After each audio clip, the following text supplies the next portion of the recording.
శుభమస్తు. శ్రీరామ జయం. పసుపు దేవతా స్వరూపం, లక్ష్మీదేవికి ప్రతీక. అలాంటి పసుపును పాదాలకు రాచుకోవడంలో అర్థమేమిటి? పసుపును కాళ్లకు అలంకరిస్తారు. ఎందుకిలా? అదే పసుపును మంగళసూత్రానికి తాటిస్తారు. ఎందుకు? అదే పసుపును వదనార విందానికి కూడా అలదుకొని మహిళలు స్నానం చేస్తూ ఉంటారు.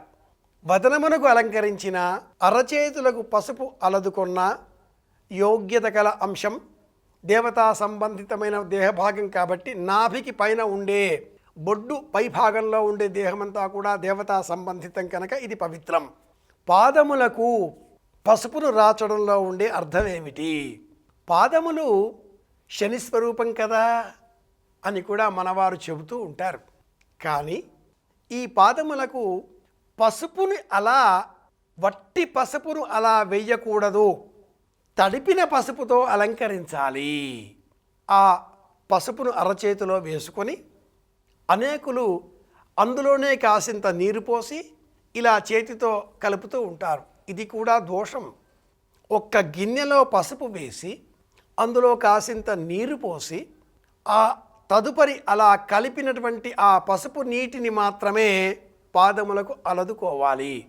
స్నానం చేసే సమయంలో బకెట్ నీటిలో కాసింత పసుపు కలిపి ఆ నీటితో స్నానం చేస్తే అది మంగళ స్నానం.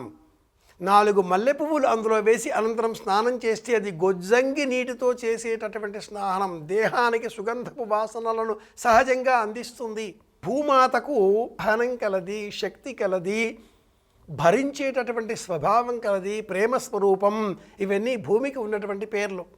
పాదస్పర్శం క్షమస్వమే. ఈ భూమిపైన మనం పాదాన్ని మోపుతున్నాం. అమ్మా తప్పులుంటే మన్నించు అంటూ కోరుతూ నమస్కరిస్తూ ఆ భూమిపైన పాదం మోపుతున్నాం.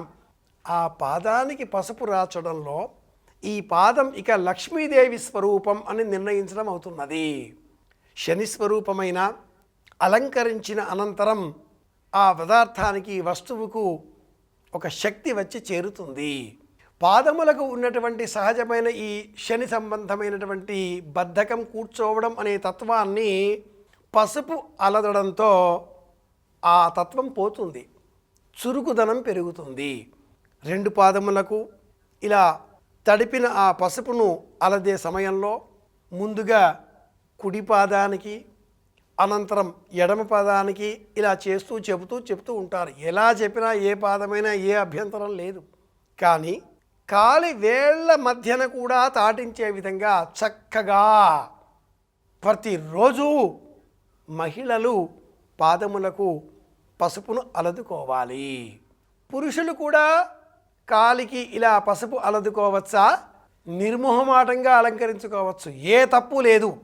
మగవారైనా స్త్రీలైనా ఎవరైనా పాదములకు పసుపు రాసుకోవచ్చు, తప్పేమీ లేదు. శాస్త్ర ప్రమాణం చూస్తే నేటికి మనం వివాహాలలో, ఉపనయనాలలో, శుభకర్మలలో మగవారికి కూడా, పెండ్లి కొడుకుకు కూడా పాదములకు పసుపు రాచి అనంతరం పారాణితో అలంకరించి ఛాయాచిత్రములు తీసి భద్రపరచుకొని మురిసిపోతూ ఉంటాం.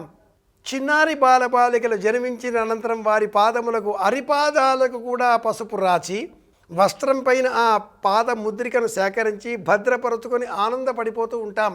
అయితే సమాజంలో కొన్ని ఆచారాలు మారిపోతూ ఉంటాయి. మారిపోయిన ఆచారాలకు అనుకూలంగా కాల పరిధిని దృష్టిలో పెట్టుకుని ప్రవర్తించాలి. కనుక నేటి కాలంలో మహిళలే కాలికి పసుపును శని దోషం తొలగించడం కోసం అలదుకుంటున్నారు. ఇది శాస్త్ర ప్రమాణం, ఆరోగ్యదాయకం, వశీకరణ శక్తిని కలిగించేటటువంటి తత్వం పసుపులో ఉంటుంది. కనుక లక్ష్మీ స్వరూపంగా మహిళలు పాదములకు పసుపును అలదుకోవాలి. కనీసంలో కనీసంగా శుక్రవారమైనా అలంకరించుకోవాలి అంటారు పెద్దలు. తెలుసుకున్నాం కనుక పాటిద్దాం. అందరి క్షేమాన్ని కోరుదాం. మళ్ళీ కలుసుకుందాం. శుభమస్తు. శ్రీరామ జయం.